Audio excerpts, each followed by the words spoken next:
हरिओम। स्वागत है आप सभी का आज के इस व्याख्यान में। हम सभी लोग तर्क संग्रह का अध्ययन कर रहे हैं और तर्क संग्रह में पढ़ते हुए अब तक हमने सव्यभिचार और विरुद्ध इन दो प्रकार के हेत्वाभाषों को पढ़ लिया है। सत्प्रतिपक्ष, असिद्ध और बाधित, इन तीनों हेत्वाभाषों को आज पढ़ने का प्रयास करेंगे। तो देखते हैं क्या है सत्प्रतिपक्ष, क्या है असिद्ध और क्या है बाधित। सबसे पहले बता रहे हैं साध्याभाव साधकम हेत्वंतरम यस्य स सत्प्रतिपक्ष है। कहीं कहीं पुस्तक में ऐसा पाठ मिलता है यस्य साध्याभाव साधकम हेत्वंतरम विद्यते, खाली एक विद्यते शब्द भी जुड़ा हुआ है। यस्य साध्याभाव साधकम हेत्वंतरम विद्यते स सत्प्रतिपक्ष। ठीक है, हो सकता है कुछ कुछ पुस्तक में ऐसा भी लिखा हुआ मिले और कुछ कुछ पुरानी पुस्तकों में ऐसा भी लिखा हुआ मिलता है साध्याभाव साधकम हेत्वंतरम यस्य स सत्प्रतिपक्ष। ठीक है, अब यहां से हम यस्य से समझना शुरू करेंगे। यस्य का मतलब जिस हेतु का जो साध्य है ना, जिस हेतु का जो साध्य है उस साध्य के अभाव का साधक, साध्य का साधक नहीं, साध्य के अभाव का साधक कोई दूसरा हेतु। हेत्वंतर का मतलब क्या होता है? दूसरा हेतु। अन्य हेतु हेत्वंतरम, दूसरा जो हेतु है उसको हेत्वंतर कहा जाता है।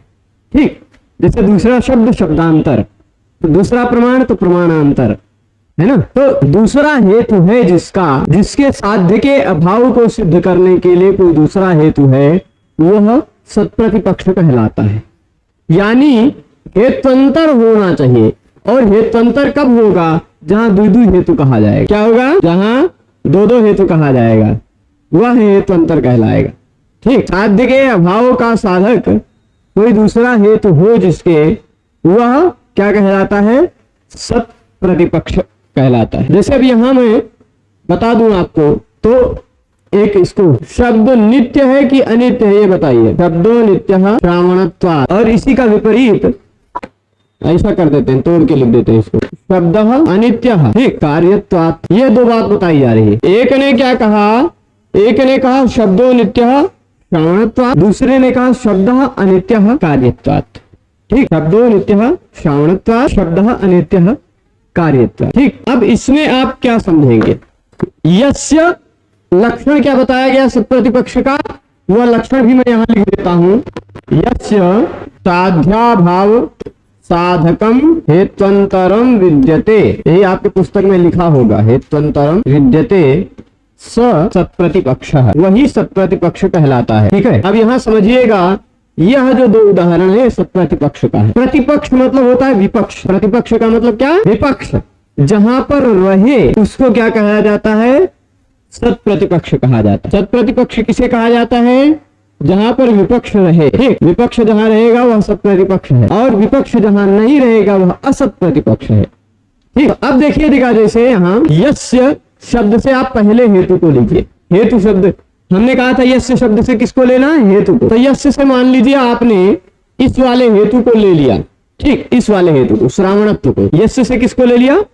श्रावणत्व को। तो यस्य मतलब श्रावणत्व से हेतु हो। श्रावणत्व रूपी हेतु का साध्य क्या कहा गया है? साध्य कहा गया है नित्यत्व। साध्य क्या है? नित्यत्व ही तो है भाई। जो बात हम सिद्ध करना चाहते हैं वह है साध्य। जो हम सिद्ध करना चाह रहे हैं वह साध्य है, और जिस हेतु से, जिस शब्द के द्वारा सिद्ध करना चाह रहे हैं वह हेतु है, और यह है पक्ष। ठीक है, जिसमें सिद्ध करना चाहते हैं वह पक्ष है। तो शब्द नित्य है ऐसा सिद्ध करना चाह रहे हैं। शब्द नित्य है क्योंकि शब्द सुनाई पड़ता रहता है। श्रावणत्व शब्द नित्य है। यहां जो हम शब्द की नित्यता सिद्ध करना चाह रहे हैं, साध्य हो गया नित्यत्व। साध्य क्या हो गया? नित्यत्व, नित्यता। और साध्याभाव क्या हो गया? नित्यत्व का अभाव। नित्यत्वाभाव कह सकते हैं या अनित्यत्व कह सकते हैं। साध्य का अभाव क्या हो गया?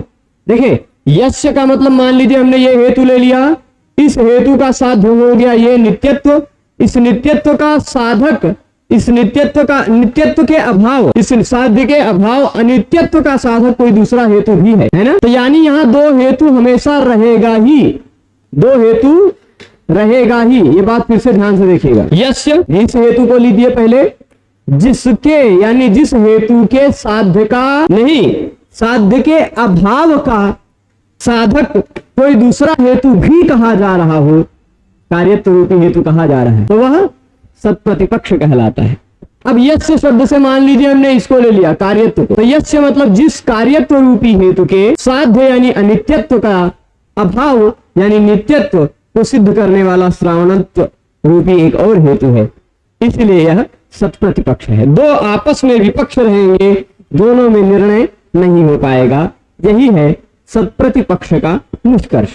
ठीक, जिस हेतु के साध्य का, अब जिस हेतु से आप बारी बारी से चाहे पहले इसको ले चाहे इसको ले लें, साध्य से आप इसको ले रहे हैं तो इसका साध्य हो गया, इसका साध्य हो गया।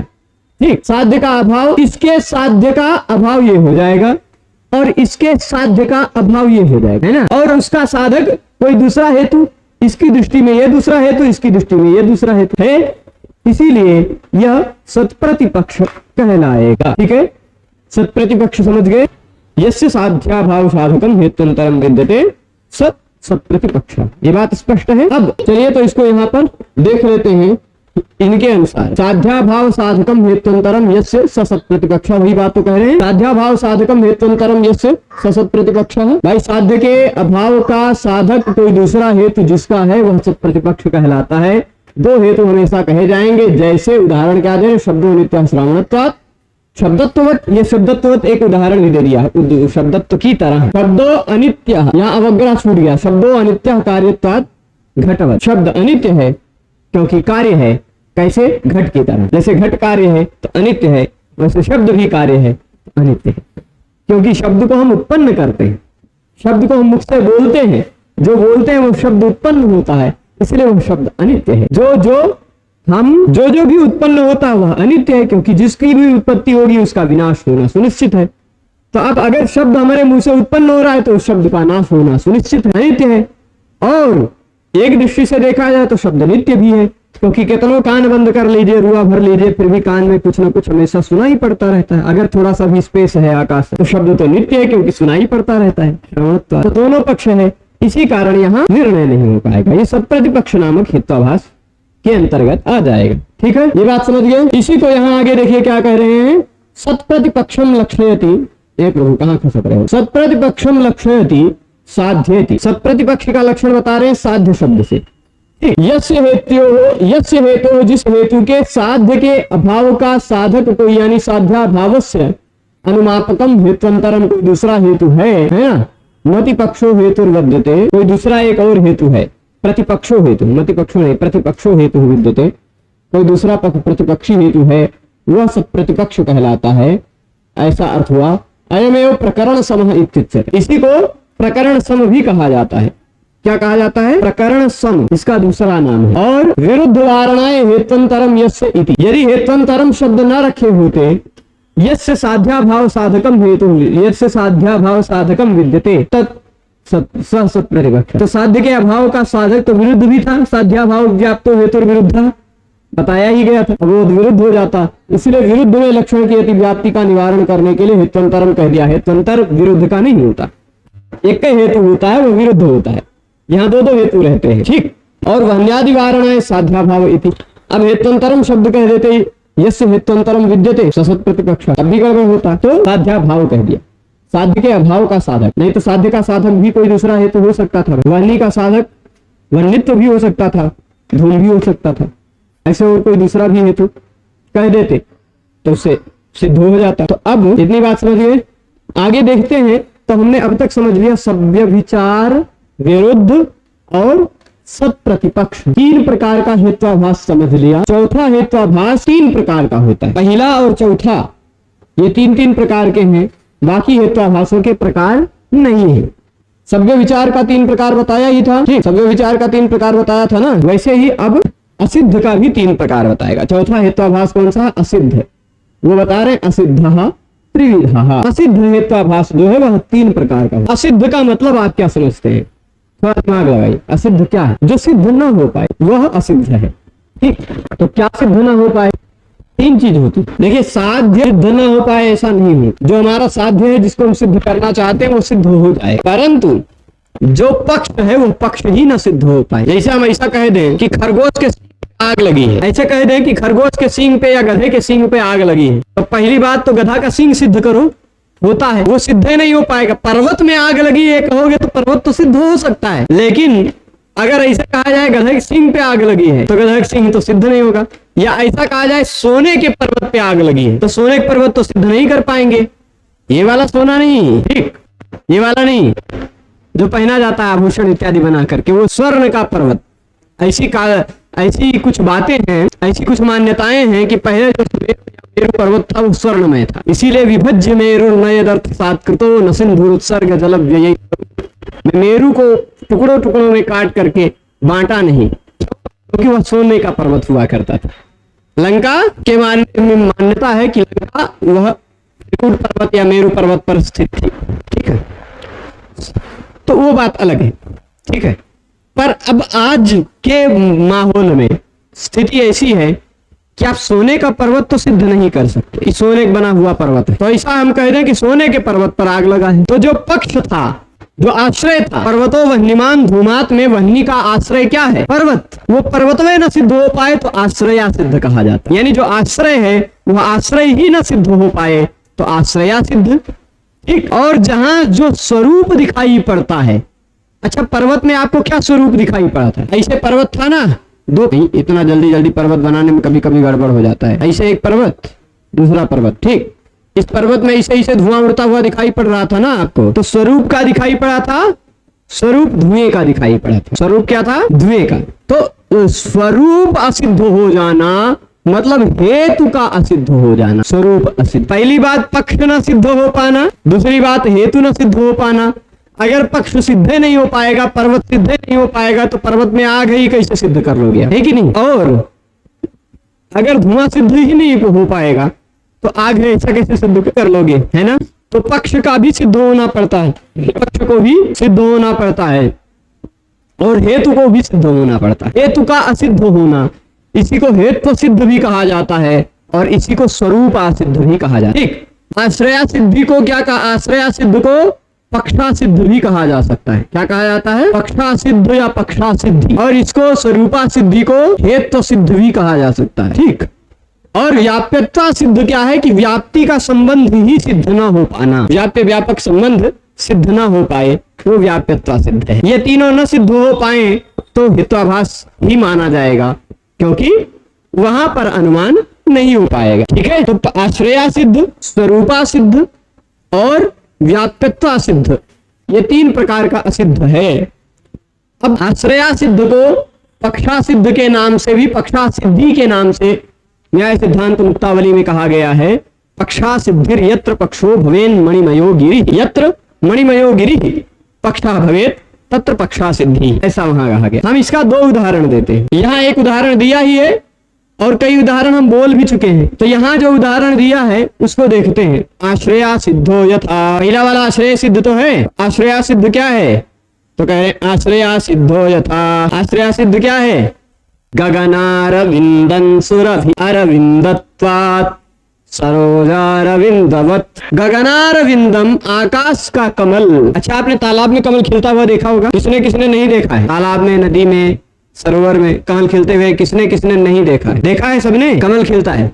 आकाश में भी कमल खिलते हुए किसी ने देखा है क्या? बताइएगा, अगर किसी को दिखाई पड़ा हो तो आकाश में तो कमल खिलता नहीं है ना। अब यदि आकाश में कमल नहीं खिलता तो ऐसा कैसे कह पाएंगे हम कि आकाश का कमल, आकाश का कमल बहुत, आकाश का कमल गगनारविंदम, गगन मतलब आकाश का, अरविंद यानी कमल, आकाश का कमल सुरभि यानी सुगंधित है। आकाश का कमल कैसा है? सुगंधित है, बहुत सुगंध दे रहा है। वाह, सूंघ लिया होगा किसी ने। और वह सुगंधित क्यों है? क्योंकि वो कमल है, अरविंदत्व, कमल है तो सुगंधित रहेगा ही। आकाश का कमल सुगंधित है क्योंकि वह कमल है।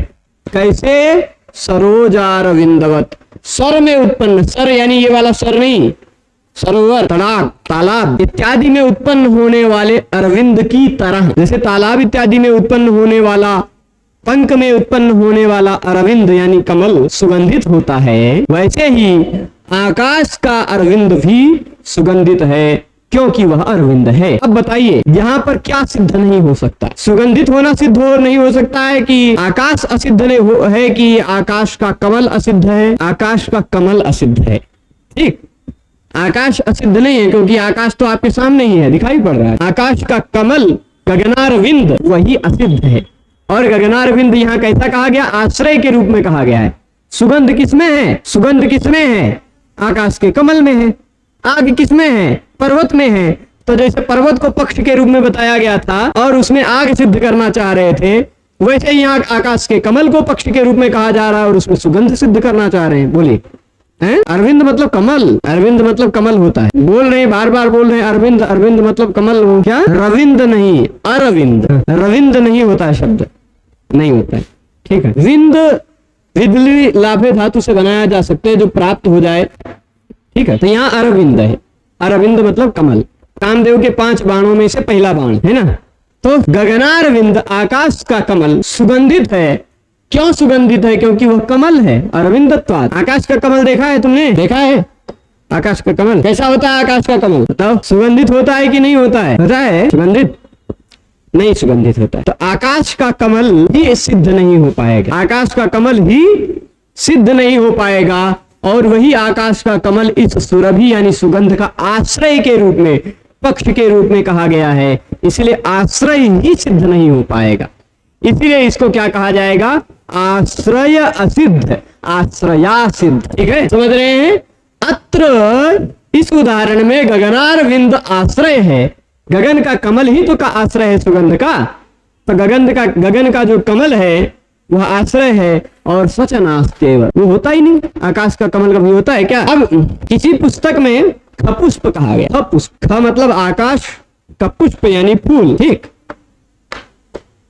आकाश पुष्प, आकाश कुसुम, हम सब वो खेलते थे, क्या कहते हैं, बैडमिंटन, जो चिड़िया खेलते हैं ना, वो खेला करते थे। हमारे साथ एक आकाश नाम का लड़का खेला करता, ठीक है, वही खरीद के लेके आया था फूल। तो हमने सिद्ध किया कि देखिए यह आश्रय सिद्ध अब नहीं रहा, आश्रय सिद्ध शहीद हो गया, क्योंकि आकाश का फूल नहीं होता, ऐसा कहा था। अब देखिए आकाश का फूल है जिससे खेल रहा है आकाश, पर वो आकाश दूसरा आकाश, ठीक है, समझ गए? तो अब खाली ये बीच में हंसाने के लिए बोल दिया। ऐसे सब जगह कल्पना करते रहना चाहिए, तो आपको आकाश का फूल नहीं होता है, ठीक है, नहीं होता है। सही बात तो यही। चलिए आगे चलते हैं अगले पेज में, आ जाओ प्रभु। हाँ, अब स्वरूपा सिद्ध का लक्षण बता रहे हैं, यहाँ थोड़ा सा देख लीजिए। पदकृत्य, पदकृत्य को पहले देख लेते हैं। अच्छा, एक और उदाहरण दिया था, मणिमय पर्वतो वह्निमान, है ना, मणिमय पर्वतो वह्निमान।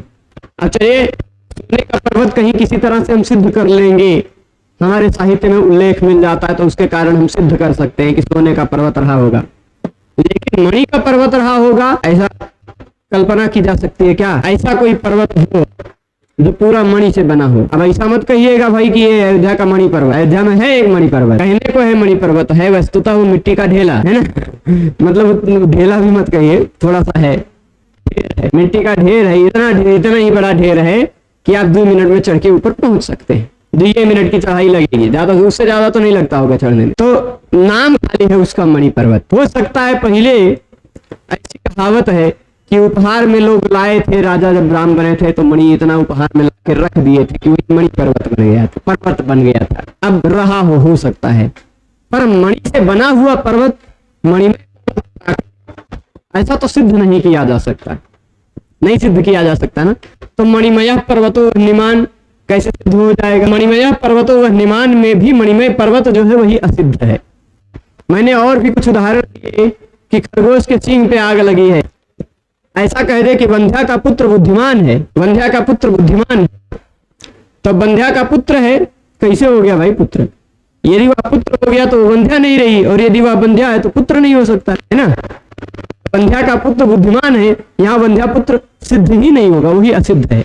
तो उसका वह आश्रय है बुद्धिमत्ता का, इसलिए इसे भी एक आश्रय सिद्ध कहा जा सकता है ना। वैसे एक श्लोक में सारे उदाहरण दिए हैं जो सिद्ध नहीं होते हैं। वहां शाप बोध कैसे होगा, वो सब बहुत चर्चा होती है कि मृग तृष्णाम भसिस्नातः पुष्पकृत शेखरः पश्य वंध्या सुतो याति अथवा एष वंध्या सुतो याति शश श्रृंग धनुर्धरः। मृग तृष्णा का पानी आपने देखा है? मृग तृष्णा का पानी, वो पानी ऐसा होता है कि आप रास्ते पे चलते हो, आपको प्यास लगी हो और धूप के कारण कुछ ऐसा हो जाता है कि आपको थोड़ा सा आगे दिखाई पड़ता है, लगता है कि ये पानी भरा हुआ है, पानी होता नहीं है, पर ऐसा लगता है कि वह पानी है। जैसे जैसे रेगिस्तानों में, रेगिस्तान इत्यादि में भी होता है, उसको रेगिस्तान में रेतीले जगहों पर हिरण मृग भटकते भटकते मर जाते हैं, उसी में वो थोड़ा दूर आगे जाते हैं, लगता है यहाँ पानी है, उसी पानी की खोज में आगे आगे जाते जाते हैं, उनका पानी भी आगे आगे जाता रहता है। उतने ही दूर पर उनको पानी दिखाई पड़ेगा और आगे बढ़ते रहेंगे, पानी थोड़ा दूर जाता जाएगा। तो वह जो जल होता है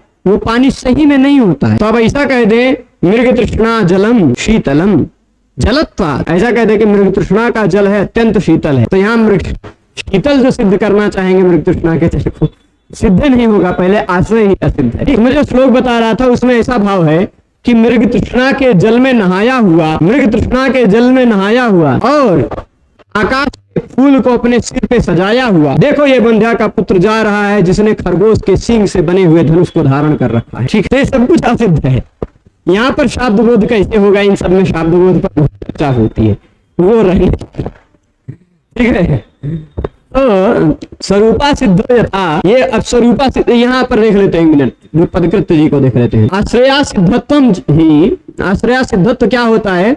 पक्षतावच्छेदका भाववत पक्षकत्वम, पक्षतावच्छेदका भाववत पक्षकत्वम, ये आश्रया सिद्धत्व का एक लक्षण है। अब पक्ष मतलब आप जानते ही हैं, पक्ष मतलब मान लीजिए गगनारविंद, ठीक, गगनारविंद, पक्ष मतलब गगनारविंद ही उदाहरण ले लिए, या मणिमय गिरी, मणिमय पर्वत, ऐसा ले ले, ठीक। और पक्षता गगनारविंदता व छेदक गगनारविंदत्व हो जाएगा। अवच्छेदक मतलब त्व लगा दीजिए, पक्षता अवच्छेदक क्या हो गया? गगनारविंदत्व। ठीक, अवच्छेदक क्या है? त्व लग जाना, वही अवच्छेदक हो जाए। तो पक्षता अवच्छेदक क्या हो गया? गगनारविंदत्व, गगनारविंदत्व। अब गगनारविंदत्व का अभाव, गगनारविंदत्व का अभाव पक्ष में है कि नहीं? क्या गगनारविंदत्व सिद्ध हो सकता है? नहीं, बात वही है कुछ उसी तरह का। हे प्रभु मिटो मत, मिटो मिटो मिटो मिटो। हाँ, भवत, अब देखिए, भवत ही अरविंदे गगनीयत्व, गगनीयत्व रूप पक्षता। देखिए अरविंद कैसा है? गगनीयत्व है, गगनीय है ना, तो गगनीयत्व रूप जो पक्षता है उसका अवच्छेदक, पक्षता नहीं है गगनीयत्व, गगनीयत्व पक्षता अवच्छेदक है। गगनीयत्व जो है वो पक्षता अवच्छेदक है, उसका अभाववत्ता होती है अरविंद में, कमल में गगनीयत्व नहीं होता। ठीक, ये बात है। अरविंद में, कमल में गगनीयत्व होता है क्या? नहीं होता, गगनीयत्व का अभाव होता है। वह सरोजत्व होता है, गगनीयत्व या गगनजत्व तो नहीं होता है। ठीक है, अरविंद रूप पक्षे गगनीयत्व विरहात, अरविंद रूप में पक्ष में, कमल रूप के जो पक्ष कहा गया उसमें गगनीयत्व तो नहीं हो सकता। तो यही बात है। ननु कथम अरविंदे गगनीयत्व विरहो अतः, अरविंद में, कमल में गगनीयत्व विरह कैसे है ये बताइए। तो कह रहे हैं अत्रेति, वह अत्र गगनारविंदम आश्रय सच नास्त्येव, यही बात कहा था ना, गगनारविंद ही आश्रय है, वो हो ही नहीं सकता, इसीलिए उपदर्शितानुमान है इत्यर्थ। अत्र मतलब इस उपदर्शितानुमान में गगनारविंद ही आश्रय है, वह गगनारविंद आश्रय हो ही नहीं सकता, सच नास्त्येव, वो है ही नहीं। ठीक है, फिर अगला उदाहरण देखते हैं स्वरूपा सिद्ध। क्या है अगला उदाहरण? है स्वरूपा सिद्ध का, असिद्ध का दूसरा प्रकार है। स्वरूपा सिद्धो यथा शब्दो गुण चाक्षुषत्व। स्वरूपा सिद्ध में होता क्या है? स्वरूप सिद्ध नहीं हो पाता, स्वरूप जो है यानी हेतु जो है वही सिद्ध नहीं हो पाता, इसीलिए यह क्या कहलाता है? स्वरूपा सिद्ध कहलाता है। स्वरूप का सिद्ध ना हो पाना स्वरूपा सिद्ध कहलाता है। ठीक, तो जैसे उदाहरण क्या दे रहे हैं? स्वरूपा सिद्धो यथा, लक्षण नहीं दे रहे, सीधे उदाहरण दे रहे हैं। शब्दो गुण चाक्षुषत्व, उदाहरण देख लीजिए, शब्दो गुण चाक्षुषत्व, यही उदाहरण है ना। शब्द है वह गुण है, शब्द क्या है? गुण है। क्यों गुण है? क्योंकि शब्द को आंखों से देखा जा सकता है। कितनी बड़ी बात बोल रहे हैं, शब्द जो है वह गुण है क्योंकि शब्द को आंखों से देखा जा सकता है। शब्द को आंखों से देखा जाता है कि कानों से सुना जाता है? तो शब्द तो चाक्षुष नहीं है ना, वो तो श्रोत्र है। ठीक है, तो यहाँ शब्दो गुणों में शब्द गुण है ये तो मान लेंगे हम, तो उस गुणों में एक गुण है, लेकिन चाक्षुषत्व रूपी जो हेतु है वह हेतु सिद्ध नहीं हो पाएगा, वही नहीं सिद्ध हो पाएगा। आप, मैं जो शब्द बोल रहा हूं, कोई गहरा व्यक्ति हो जिसका कान काम न करता हो, अखियां काम करती हो, तो वह नहीं सुन सकता। मैं जो बोल रहा हूं वो नहीं सुन सकता, क्योंकि शब्द चाक्षुष नहीं, शब्द नामक जो गुण है वह चाक्षुष नहीं है, वह श्रोत्र है, कान से सुना जाने वाला है। ठीक है, शब्द गुण है, क्यों? क्योंकि चाक्षुषत्व है उसमें रूप की तरह, जैसे रूप एक गुण है चाक्षुष होने के कारण, रूप तो चाक्षुष है, सही बात है, आंख से देखा जाता है, शुक्ल नील पीत रक्त हरित कपिश चित्र, भाई सफेद है कि नीला है कि पीला है कि रात का लाल है, ये सब तो हम आंख से देख सकते हैं, चाक्षुष है ये बात, पर शब्द चाक्षुष नहीं है ना, शब्द तो चाक्षुष नहीं है। तो शब्दों गुणस चाक्षुषत्वात्, ये जो बात कही जा रही है ये बात तो सिद्ध नहीं हो पाएगी, चाक्षुषत्व नहीं सिद्ध हो पाएगी। तो वही बात कह रहे हैं, अत्र चाक्षुषत्वम शब्दे नास्ति, यहाँ जो चाक्षुषत्व रूपी हेतु कहा जा रहा है वो शब्द में हो ही नहीं सकता चाक्षुषत्व। क्यों? क्योंकि शब्द से श्रावणत्वात्, शब्द जो है वह श्रावण है, श्रावण है यानी श्रावण महीना नहीं, श्रवण इंद्रिय से उत्पन्न होता है, तो यह श्रवण इंद्रिय से ग्राह्य होता है, उत्पन्न नहीं, ग्राह्य होता है, उत्पन्न तो मुख से होता है, ठीक। श्रवण इंद्रिय से ग्राह्य होता है शब्द, इसलिए शब्द श्रावण है। क्या है? श्रावण, ठीक है। तो अत्र चाक्षुषत्वम शब्दे नास्ति, शब्द से श्रावण। इतनी बात समझ गए। पदकृत्य जी को देख लेते हैं, पदकृत्य जी भी बात वही बताएंगे। द्वि हेत्वाभास और बचा, द्वि नहीं मतलब एक व्याप्यत्वा सिद्ध और एक, ये थोड़ा सा दूसरे शब्दों में बता रहे हैं यहाँ पर। कह रहे पक्ष में हेतु का अभाव होना स्वरूपा सिद्ध कहलाता। पदकृत्य क्या व्याख्याकार ने थोड़ा अच्छे से समझाया। पक्ष में हेतु का अभाव होना स्वरूपा सिद्ध कहलाता है। सद्धेत्व भावे अतिव्याप्ति वारणाय पक्षे इति, सद हेतु का अभाव हो में अतिव्याप्ति हो जाती, तो इसलिए सद हेतु भी असिद्ध हो जाता, हेतु सिद्ध, तो इसलिए पक्षे शब्द कह दिया, ठीक। घटाद्य भाव वारणाय हेतु इति, पक्षे अभाव स्वरूपा सिद्ध कह देते तो गड़बड़ हो जाता। पक्ष में तो घड़े इत्यादि का भी अभाव है, पर्वत में भले ही आगे लेकिन घड़े इत्यादि का अभाव है, तो वो भी सिद्ध हो जाता पक्षे अभाव, इसलिए हेतु शब्द कहा। तो यानी पक्ष में हेतु का अभाव जो है वह स्वरूपा सिद्ध कहलाता है, और यह जो स्वरूपा सिद्ध है वो शुद्ध असिद्ध है, उसको भाग असिद्ध भी कहा जाता है, और विशेषणा सिद्ध भी कहा जा सकता है, और विशेषा सिद्ध भी कहा जा सकता है। ये चार प्रकार का होता है, ठीक। स्वरूपा सिद्ध थोड़ा चार, इसका चर्चा यहाँ मूल में नहीं है, पदकृत्य में इसके चार भेद बता रहे हैं। कह रहे हैं स्वरूपा सिद्ध चार प्रकार का होता है। कौन कौन सा? शुद्ध असिद्ध, भाग असिद्ध, कुछ भाग ही असिद्ध रहेगा, फिर विशेषणा सिद्ध, विशेषण सिद्ध नहीं हो पाएगा, और फिर उसके बाद विशेष्य सिद्ध, विशेष सिद्ध नहीं हो पाएगा। इस तरह से चार प्रकार का हो जाएगा स्वरूपा सिद्ध। ये मूल में नहीं चर्चा की है, पदकृत्य में, ठीक। तत्राद्यस्तु उपदर्शिता है एवं, अब इसमें से शुद्ध असिद्ध वाला है, उसका उदाहरण दे दिया, गगनारविंदम सुरभि अरविंदत्वात् सरोजारविंदवत, ये आद्यस्तु उपदर्शिता है एवं, ठीक। द्वितीयो यथा, दूसरा वाले का उदाहरण दे रहे भाग असिद्ध का, ठीक। उसका उदाहरण क्या दे रहे हैं? उद्भूत रूपादि चतुष्टयम गुणः रूपत्वात् इत्यत्र, उद्भूत रूपादि चतुष्टयम गुणः, उद्भूत रूप इत्यादि जो चार है ना, रूप इत्यादि चार है जो उद्भूत है। रूप इत्यादि चार कौन कौन है? रूप इत्यादि चार कौन है ये नहीं पता है? रूप रस गंध स्पर्श, पता नहीं। तो रूप इत्यादि चार, उद्भूत रूप, उद्भूत रस, उद्भूत गंध, उद्भूत स्पर्श, रूप रस गंध स्पर्श, यही चार। तो रूप इत्यादि चार गुण है। रूप इत्यादि चार क्या है? गुण है। क्यों गुण है? क्योंकि रूपत्व है उन सब में। अब भाई रूपत्व तो रूप में ही है, रस में तो नहीं है, रूपत्व तो गंध में तो है नहीं, स्पर्श में तो है नहीं। तो रूपत्व यह जो है यह एक भाग में तो है, रूप इत्यादि चार में। रूप इत्यादि चार कौन कौन से हैं? रूप, रस, गंध और स्पर्श, ठीक।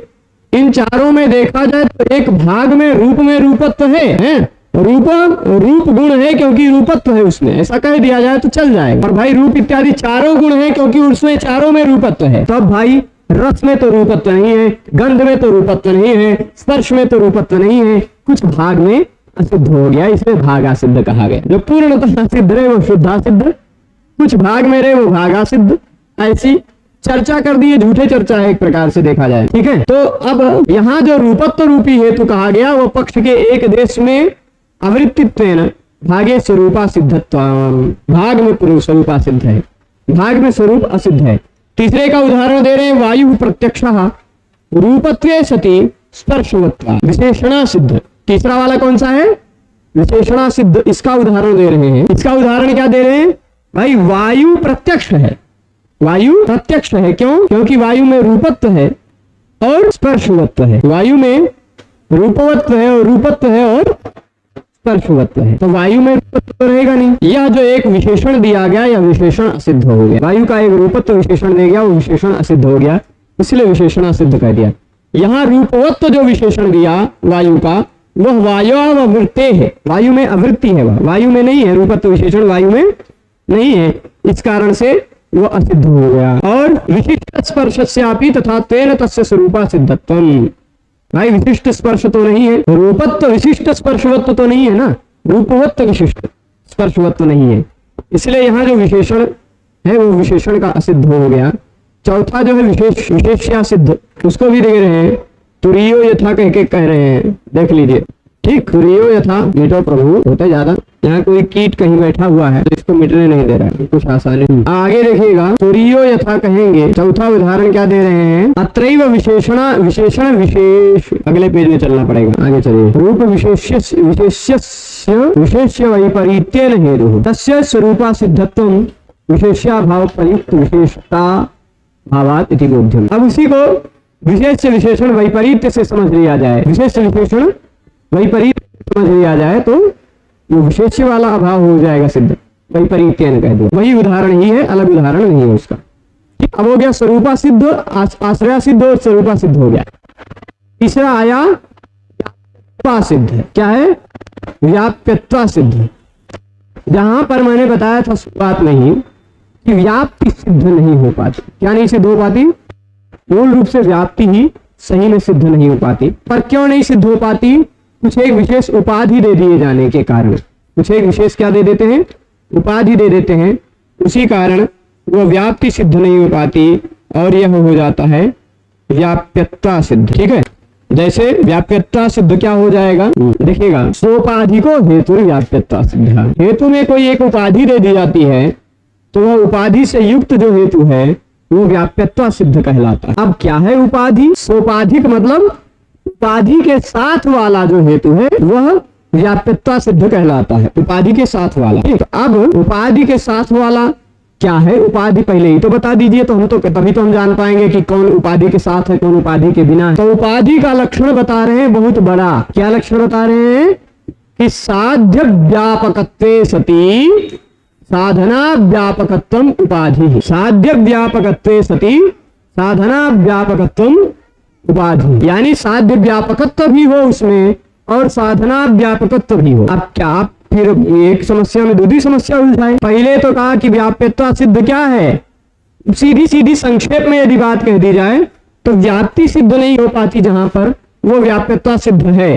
उदाहरण जब यहाँ देंगे ना, आर्देन्धन संयोग उपाधि, यत्र धूमा तत्र आर्देन्धन संयोग इति साध्य व्यापकत्वम, और यत्र वह्नि तत्र यत्र वह्नि कहाँ गई, हाँ जी, ये क्या कह दिए, यत्र वह्नि तत्र आर्देन्धन संयोगो नास्ति अयोगोलक आर्देन्धना भावा इति साधना व्यापकत्व, साध्य व्यापकत्व और साधना व्यापकत्व ये दोनों रहना चाहिए तभी वह उपाधि कहलाएगा।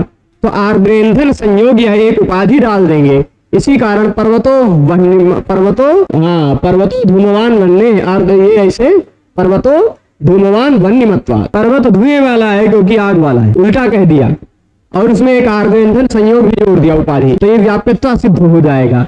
पहली बात तो जहां जहां आग वहां धुआं है यही नहीं सिद्ध हो पाएगा, जहां जहां आग वहां धुआं है यही व्याप्ति नहीं सिद्ध हो पाएगी, और जहां जहां आग है वहां गीला ईंधन का संयोग है ऐसा भी नहीं सिद्ध हो पाएगा, जहां जहां आग है वहां गीले ईंधन का संयोग है ये नहीं सिद्ध हो पाएगा ना, भाई गीला ईंधन लगा रहेगा तो आग रहेगा ऐसा तो है नहीं, तो इसलिए व्याप्ति सिद्ध नहीं हो पाएगी, तो व्याप्यत्वा सिद्ध है, खाली इतनी बात है।